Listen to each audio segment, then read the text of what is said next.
Ja saps com va això, el vídeo anual de què tinc al meu iPhone. Abans d'endinsar-nos et diré que tinc un iPhone 13 mini des de fa un any, és aquest color negre, el porto sense funda, estic bastant content, i últimament li poso aquesta cartera d'Apple que s'enganxa aquí, és magnètica, és molt xula.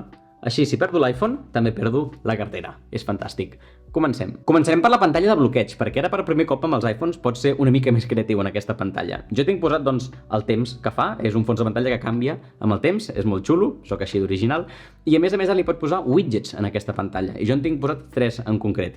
Tinc posat una frase estoica del dia, és una aplicació que et dona una frase estoica així com filosòfica d'alguna manera. La frase d'avui és que si no pots dir una cosa bona, doncs no diguis res, et fa reflexionar sobre si fins a quin punt es dona la teva opinió constantment.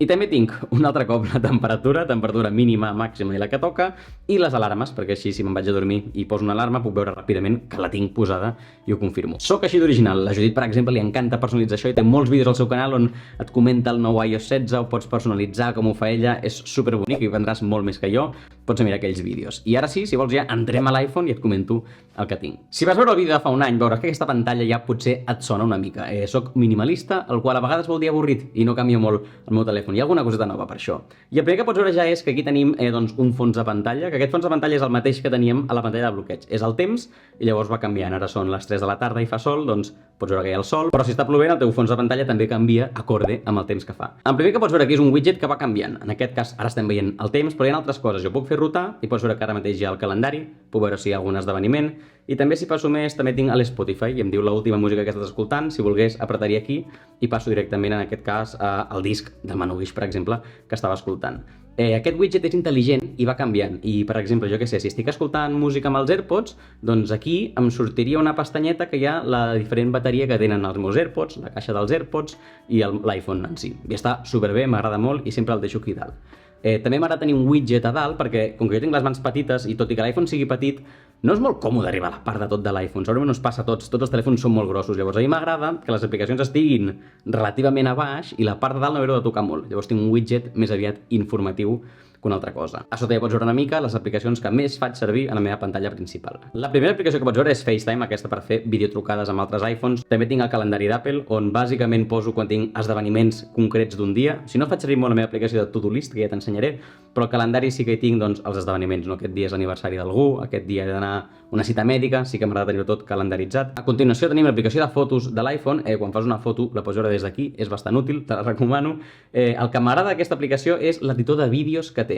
Si tu vas a un vídeo, per exemple, jo què sé, l'altre dia aquí em vaig gravar per un TikTok, que quan tu vas a editar, hi ha una opció de com veure-ho, que veus que posa original, vívid, càlid. Doncs a mi hi ha un que es diu dramàtic, que m'agrada molt. Poso sempre el dramàtic, la baixo una mica i li dono un toque en el vídeo una mica més, no sé si cinemàtic o com dir-te'l. No sé si s'aprecia gaire, però bueno, jo a vegades l'he fet servir per editar vídeos, perquè és un estil de color que m'agrada, i per algun story que vols posar així que es vegi una mica millor, està bé, però vaja. Aquesta aplicació la faig servir en general per mirar les fotos que faig. I també tenim l'aplicació de notes, que la faig servir un munt últimament perquè és molt intuïtiu. Jo sempre hi vaig aquí sense voler-hi, llavors vaig dir, doncs anem a fer-la servir absolutament per tot, quasi. Aquí pots veure que hi ha notes com, per exemple, la compra, i aquí és una nota compartida amb la Judit, i llavors quan hem de comprar alguna cosa, ho apuntem aquí, i està, entre els dos ho tenim actualitzat. Quan un dels dos ho compra, doncs ho marquem i a l'altre se li marca que ok, ja ho ha comprat, no ho hem de tenir més en compte. Està molt bé, te la recomano només per això ja, és una bona aplicació, però a més m'agrada molt per organitzar, perquè com que pots fer carpetes de notes, doncs aquí tinc moltes idees de contingut. Per exemple, tinc una carpeta que es diu idees de contingut, content ideas, i aquí doncs cada cop que se m'acut alguna cosa, podria fer un vídeo sobre això. Abans de començar a fer un guió, ja m'apunto aquí. Fer un vídeo parlant de què tinc al meu iPhone. I després, una tarda que em poso a estructurar vídeos, què farem amb el canal i així, allà tinc un munt d'idees que puc agafar, puc anar organitzant i em fa ser molt efectiu. Llavors, aquesta aplicació m'agrada molt, sobretot perquè les aplicacions de notes crec que han de ser fàcils i intuïtives. I si tu veus que al moment que ràpidament vols fer una nota, el teu cervell se'n va a l'aplicació de notes d'Apple, fes servir aquesta. No t'intentis forçar a aprendre una nova aplicació. La segona aplicació és el rellotge. Només la faig servir per l'alarma, sincerament. Soc d'aquestes persones que té diferents alarmes i llavors li dono a la que vull activar. Tinc, per exemple, una de les 7:02, si em vull aixecar a les 7. I tu diràs, i per què a les 7:02 i no a les 7? Perquè en el meu cas ja tinc un despertador que el poso a les 7 a la tauleta de nit i el mòbil el deixo al moble per no tenir la temptació d'agafar-lo. Llavors, si sonés el despertador a les 7 i jo m'adormís per algun motiu, aquest sona a les 7:02 i llavors m'he d'aixecar per fer que pari i ja que m'he aixecat, doncs ja em quedo despert perquè òbviament ja estic de peu, no? Llavors és l'única manera perquè faig servir aquesta aplicació del rellotge, la qual està bé.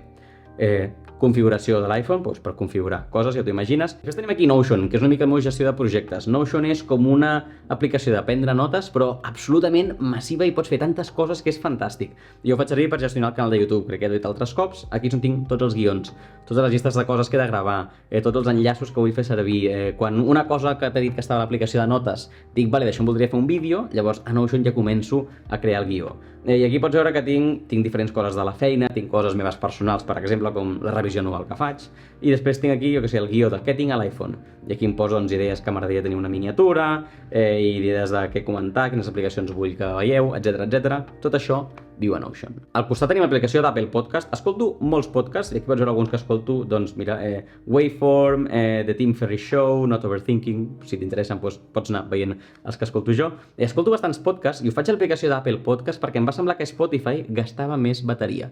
No sé si a vosaltres us passa, però en el moment en què vaig passar d'escoltar podcast a Spotify a Apple Podcast em va millorar una mica el consum de la bateria. Llavors, doncs mira, és l'aplicació que faig servir, però ja està, me'ls poso, me'ls AirPods, m'oblido i ho vaig escoltant al meu podcast. A continuació tenim 4 aplicacions de Google, que les poso juntes perquè queda bonic així totes de color blanc, que hi ha Google Fotos. Google Fotos és on jo tinc la còpia de seguretat de totes les fotos que faig. Automàticament, quan tu fas una foto amb l'iPhone, es puja, i com que pago un plan de Google per 1 o 2 euros al mes, crec que tinc molts gigas, doncs aquí tinc totes les fotos de la meva vida. No faig servir el plan d'Apple de guardar les fotos al núvol, llavors, clar, a l'iPhone un dia es quedarà sense emmagatzematge, com ens passa a tots, que et diu esborra fotos per poder fer més fotos. Jo llavors el que faig és vaig esborrant fotos de tant en tant, però sempre se'm queden guardades a Google Fotos. Llavors, doncs la meva còpia de seguretat de tota la meva vida, tinc aquí fotos des de, no sé, 2008 o 2010 o així, i està molt bé perquè baixes i sempre estan aquí. Google Maps, doncs ja saps per què serveix Google Maps, i després tenim l'aplicació de YouTube, molt estàndard, i l'aplicació de Gmail. No m'agrada gens l'aplicació d'Apple de correus, ni en l'ordinador, ni en l'iPad, ni aquí, no m'agrada enlloc, i en canvi la de Gmail m'agrada molt. Llavors és la que jo faig servir sempre. M'agrada especialment que et divideix les coses entre principal, social i promocions, i fa-ho bastant bé, de que si un mail és una xarxa social te'l categoritza a algun lloc, i si una cosa és una promoció que segurament no t'interessa gaire, també te categoritza. M'agrada molt, em sento molt còmode, i també és l'aplicació que ja et dic, tinc en l'iPad, tinc aquí, en l'ordinador sempre vaig al Gmail perquè em sento molt còmode. Per acabar amb aquesta pantalla inicial, aquí pots veure el WhatsApp per enviar-me xats amb gent, que ara no hi entraré, però tinc desactivades les notificacions de WhatsApp, llavors per això sóc molt dolent a l'hora de contestar, però també em dona molta tranquil·litat de que la gent no em pugui interrompre quan ells vulguin enviar-me un WhatsApp. No m'interrompen, però sí que m'interrompen si jo, sense voler, miro i dic, tal persona em diu això, llavors quan jo vull, ja entro, ja llegeixo els missatges i ja contestaré. I després Lightroom. Lightroom és una aplicació d'Adobe que està molt bé per editar fotos. Jo la que faig servir tant a l'ordinador, tant per fer miniatures, fotos de viatges i també per stories, per exemple. Llavors jo quan faig una foto vinc aquí i llavors hi faig 4 edicions amb un preset que jo tinc, o li pujo el brillo, el color, el que sigui, que pots veure, no? L'abans i el després. Bueno, i m'agrada molt, em sento molt còmode, la sé fer servir molt bé, crec que se'm dona molt bé editar fotos amb Lightroom, ja ho he masteritzat amb els anys, però tenim un vídeo sencer al canal, en veritat, d'editant fotos de les meves vacances amb Lightroom, i et recomano que vagis a veure perquè crec que va quedar bastant educatiu aquell vídeo. I l'últim que vaig veure aquí, doncs, el Safari, que és per entrar a internet i mirar coses. Normalment miro, doncs, consultes que he de fer i diaris esportius per veure com va el Barça, l'aplicació de càmera per fer fotos, l'Spotify, escolto molta música, i després Missatges, que és l'aplicació que faig servir per parlar amb la Judit. Com que no faig servir WhatsApp, sí que faig servir iMessage, o sigui, quan tu tens iPhones, 2 persones et pots enviar SMS, però no són SMS, són uns missatges dintre de l'ecosistema Apple que es diuen iMessage, és com enviar-te WhatsApps, i llavors amb la Judit fem servir això per parlar-nos, i aquí sí que tinc les notificacions, llavors la Judit sí que em pot interrompre, sí que me n'adono quan ella em parla. Això és la meva pantalla inicial, anem a passar a la segona pantalla. La següent pàgina és la segona, ja l'última que tinc, no en tinc més, però veus que té el mateix esquema una mica. A dalt tenim un widget per no tenir gaires aplicacions i després diferents aplicacions, en aquest cas hi ha carpetes. El primer de tot és el widget de Tweak. Tweak és la meva aplicació de fer to-dos i m'agrada moltíssim perquè aquí pots veure, no? El que he de fer avui, per exemple, encara he de fer el meu journal, he de gravar 2 vídeos i tinc un parell de coses més. I quan entro, el que m'agrada molt d'aquesta aplicació és que està organitzada per dies. I llavors tu no tens una típica aplicació de fer coses que vas fent i després t'oblides. Aquí com pots assignar-ho a cada dia. Per exemple, avui he de gravar 2 vídeos, ho estic fent ara, ho puc marcar com a fet. Segurament després també sopo fora i havia d'acabar el vídeo sobre les finances que vam veure la setmana passada. Llavors també ja ho he fet, el marco com a fet. Si hi ha alguna cosa que tu dius, no sé quin dia posar-ho, no sé si faré avui o demà o el que sigui, tens un lloc que es diu Someday on pots posar les coses que algun dia ho miraràs. I això es diu Tweak, te la recomano. Després tenim una carpeta que es diu Salut i Exercici, i aquí hi ha les aplicacions que faig servir en quant a salut i exercici.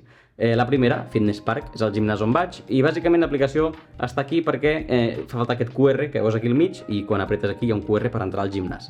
Llavors, és per l'únic motiu bàsicament per la que m'he hagut de descarregar. Està xulo també que al meu gimnàs tenim una comunitat i la gent es queixa de moltes coses. I la gent diu, esta màquina sigue rota, ahora también está rota la camilla de femolares. I, bueno, pues llavors aquí la gent es va queixant, és molt divertit i es campixa una mica. Al costat tenim una que es diu Strong. Aquesta és la meva gran aplicació per anar al gimnàs. Aquesta aplicació està molt bé perquè pots fer els teus entrenaments i queden guardats aquí. Tu pots veure sempre quin pes vaig fer tal dia, d'una manera molt senzilla. Tu comences un entrenament i llavors li poses un exercici, jo què sé, aquest dia he fet dominades, per exemple, pull-ups. I jo estic fent dominades i dic, mira, el dia anterior vaig fer 10 repeticions, doncs potser avui em posaré 5 quilos extra i faré 10 repeticions també.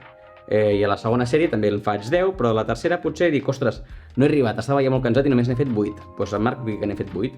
I després a la quarta he decidit ja no posar-me més pes, un altre cop 0 pes extra i n'he tornat a fer 10. Perfecte.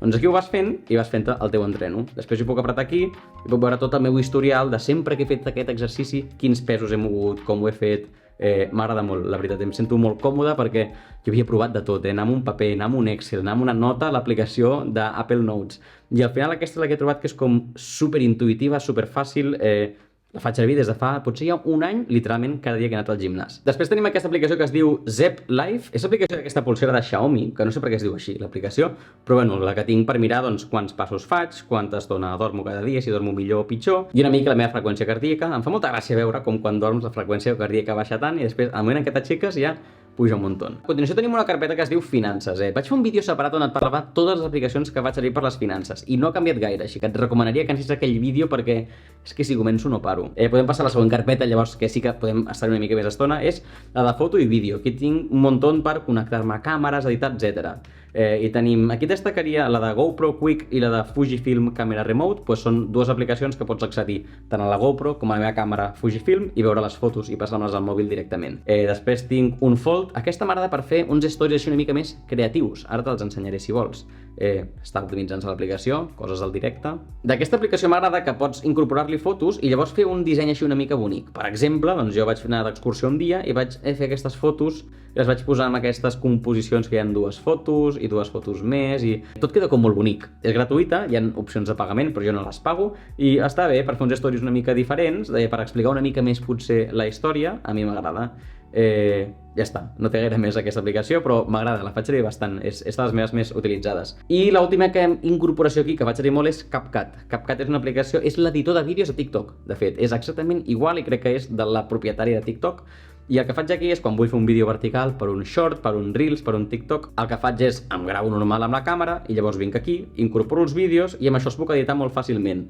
La llargada, si vull retallar un tros, si vull fer una transició, si vull posar unes lletres, uns títols, aquí pots veure, no? Com tinc aquest clip aquí, que li he posat un títol dels hàbits d'any nou així, i després això ho exportes, no hi ha marca d'aigua, no hi ha res, és una aplicació gratuïta, és que t'ho dic, és massa bona per ser veritat. Jo aquesta aplicació m'imaginaria que costaria diners. I després això ja ho penjo tot arreu, a TikTok, a Reels i a Short. Te la recomano moltíssim, també pots editar vídeos en horitzontal, si vols, i també té un editor per ordinador, diria, que també pots editar vídeos estil YouTube. Jo no ho he provat gaire, però crec que l'ha Judit sí i estava molt contenta, llavors us ho recomano molt, aquesta aplicació CapCut. Potser és la descoberta d'aquest vídeo. Literalment crec que és el gran canvi que hi ha hagut de l'any passat aquest al meu iPhone. Audible és per escoltar audiollibres. Té una relació amor-odi amb els audiollibre, una estona n'escolto bastants, després estic 2 setmanes sense escoltar-ne cap. Tenen bastant plans de prova que et donen com 2 o 3 mesos gratis, que et recomano, si ho vols provar, és un bon temps. A continuació hi ha el YouTube Studio, és l'aplicació per veure les estadístiques del teu canal de YouTube. No m'agrada molt perquè m'ambicio a vegades a mirar estadístiques i no m'agrada estar tan pendent, però el que més m'agrada sobretot és la secció de comentaris, on rebo tots els comentaris i m'agrada poder contestar-los, donar-li like, no sé, és una cosa que em motiva, rebre un comentari positiu. Si vols deixar un comentari, potser no dic molt, però realment m'anima rebre aquests comentaris i la vaig servir molt per això. I a continuació pots veure dues coses que són dos atajos, com dues dreceres en l'iPhone. I una cosa és que posa aquí Start Workout, que és una foto meva del gimnàs, que l'únic que fa això és que ràpidament em crea un nou entrenament, aquesta aplicació que he dit que es deia Strong, que jo feia al gimnàs. Les dreceres és un vídeo sencer, de la Judit on t'ho explica tot i et recomanaré que vegis aquell vídeo. però les dreceres és només això, és automatitzar uns quants passos de l'iPhone. Llavors, en comptes d'haver d'anar a la carpeta, a apretar Strong, començar un entrenament, si jo li dono aquí a Start Workout, ràpidament pots veure que m'ho fa tot. Ja he començat un entrenament. És una tonteria, però ho faig servir literalment cada dia que vaig al gimnàs. Tenim el mateix per una idea nova. Jo vinc aquí i se'm crea una drecera que ja m'està dient què se cuece, màquina, quina idea has tingut? I jo aquí li poso una idea que he tingut, li dic hola, i ràpidament això m'ha creat una nota nova a l'aplicació de notes. Sense això haver d'anar a l'altra pantalla, apretar notes, escriure una nova nota, ja tinc aquí una creada que es diu hola. Doncs és una mica pràctica. Per acabar tenim el BeReal, molta gent sap què és això, no? És una xarxa social nova on tu només pots penjar una foto cada dia i és una foto que salta en cert moment. Et diu, hora de fer el teu BeReal, i llavors fos una foto doble que se't veu a tu i el que tu estàs veient, les dues càmeres, i ja està. Amb això ja només pots fer una foto un dia i veus també les dels teus amics. Jo no he penjat el meu avui, per exemple, llavors pots veure que no puc veure els dels meus amics. Doncs ja està, és entretingut i és una xarxa social que no et pots tornar molt addicte perquè no hi ha molt contingut a consumir. Llavors m'agrada, per això. I l'última que tenim aquí és una nova aplicació. Aquesta te la recomano, hem trigat molt en aquest vídeo per arribar a aquesta aplicació que és nova, però és el Reader de Readwise i és una aplicació que estic fent servir per llegir més articles. O sigui, jo em passava que jo trobava una cosa interessant que volia llegir perquè algú recomanava a Twitter o perquè ho veia en un diari on sigui, no tenia temps de llegir-ho en aquell moment i ho perdia. Amb aquesta aplicació el que puc fer és agafar un enllaç, enganxar-lo aquí directament, també ho pots fer a la versió d'ordinador, i llavors es queda aquí a l'article i te'l pots llegir quan vulguis. Hi ha moltes aplicacions que fan això i no hem descobert res. Però bueno, després vens aquí i el tens aquí, te'l pots llegir, el pots subratllar si vols, i llavors se'n recorda del que has subratllat, al cap d'uns dies et diu te'n recordes de quan vas subratllar això? És interessant, hi ha coses que així no te n'oblides. I la versió que més m'agrada, el millor que té aquesta aplicació, és que també pots guardar-hi un vídeo de YouTube, i el que et fa és que el vídeo de YouTube, almenys els que estan en anglès, te'l transcriu i pots veure absolutament tot el que va dir en aquest vídeo reescrit aquí. Llavors, si tu vols prendre notes, no cal que la prenguis tu mateix la nota d'una cosa que han dit, sinó que ho subratlles també des d'aquí. Està molt bé, funciona molt bé, te la recomano molt, no em vull endinsar molt avui, és que per aquest això em podria fer un vídeo tot separat. I aquestes són les dues pantalles que tinc a l'iPhone, vaig a comentar-te si vols 4 aplicacions més que faig servir. Hauràs vist que fins ara no hem parlat gaire de xarxes socials, només de BeReal, i la qüestió és que intento no tenir-les gaire al telèfon perquè si no hi entraria de manera molt compulsiva. I em vull posar una mica més difícil. Què he fet? Per exemple, primer, no tinc Twitter. Només entro al Twitter amb el navegador, amb el Safari. I de fet, si ara anem al Safari ja tinc el Twitter obert. Veus, això no ho hauria de tenir. Ho hauria de tenir més amagat per fer-m'ho més difícil. Però no tinc l'aplicació, per exemple. Llavors no puc rebre notificacions i intento fer-m'ho més difícil entrar-hi. El mateix amb Instagram, però Instagram sí que la tinc instal·lada.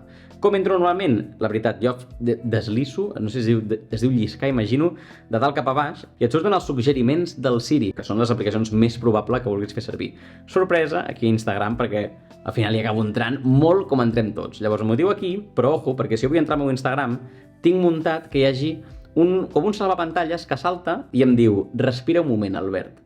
I llavors aquí he d'esperar uns segons per poder entrar a Instagram i em diu en les últimes 24 hores has volgut entrar 4 cops a Instagram. Estàs segur que hi vols entrar ara? I tu pots dir no, realment no, o sí, vull continuar a Instagram. Si li dono que sí, doncs s'obre Instagram i ja està. Com tothom ja estem aquí. No ens enrotllarà amb Instagram, però últimament estic penjant més Reels, així que si vols em pots seguir. Si faig això de lliscar, també veus que hi ha una aplicació que es diu Buscar. Amb aquesta aplicació pots trobar, doncs, jo què sé, el teu iPhone, si un dia el perdessis o ho trobes des d'internet. Però jo últimament ho faig servir molt pels AirTags. Són aquests localitzadors d'Apple que, gràcies a tota la xarxa d'iPhones del món, van actualitzant la seva posició. I llavors jo, per exemple, n'he posat una a la moto, una a la meva motxilla i una a les claus. I llavors jo ara puc saber on estan les meves claus i la motxilla, que són a casa, i també on està la meva moto, perquè jo li vaig posar un AirTag un dia i llavors va reportant la seva posició de tant en tant. M'agrada molt, ho trobo super ben pensat, i de fet, si tu deixes en un lloc, per exemple, deixo la motxilla i jo me'n vaig, no estic a casa, em dirà, ojo, t'has deixat la motxilla, estàs segur?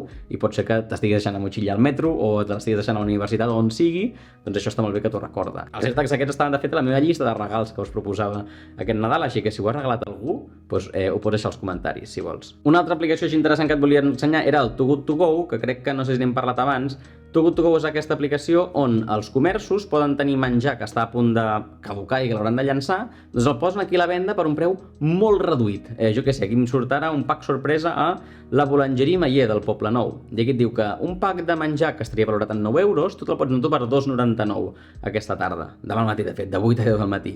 Doncs jo podria reservar un pack i demà al matí m'ho puc endur. Recomano que t'afanegis, almenys a la teva zona a veure què hi ha, o provis un dia. I l'última aplicació de la que et volia parlar és aquesta que es diu Freeform, és una aplicació nova l'Apple. I són unes pissarres digitals il·limitades que tu pots tenir. Per exemple, entrem una aquí i això és bàsicament com una pissarra, però no s'acaba mai. Tu li pots posar el que vulguis. Jo què sé, anem a dir que això és per fer un brainstorming dels pròxims vídeos. Doncs jo li puc donar aquí un post-it que poden ser idees per a vídeos. Llavors aquí vam començar a posar idees, no? I dir, mira, doncs aquí tinc una idea que seria fer això. I després aquí una altra idea. I l'escric, no? Idea 1, idea 2... I aquí pots anar-hi posant, doncs, imatges, barres, formes, més pòstits... Si ets una persona que necessita visualitzar les coses a vegades per entendre-ho, és una aplicació hiper còmoda. Jo la faig servir també amb l'iPad a vegades i estic molt còmode. L'únic que ja estic tan acostumat a altres aplicacions de dibuix i de pissarres com aquestes que m'està costant passar-me aquí. De fet, no l'he fet servir encara per cap projecte realment seriós, però és una aplicació molt interessant, que et recomanaria si la vols provar, perquè per persones que necessitem visualitzar coses i organitzar i fer diagrames, està molt bé. A veure, que em centro. Doncs això, que he parlat jo molta estona de l'iPhone, però si vols comenta tu si tens alguna aplicació que recomanes, que podria provar, que t'ha semblat alguna cosa d'aquí, comparteix el vídeo, si creus que a algú li podria interessar alguna d'aquestes aplicacions, i jo imagino que ens veurem ja la setmana que ve amb un nou vídeo. Adeu!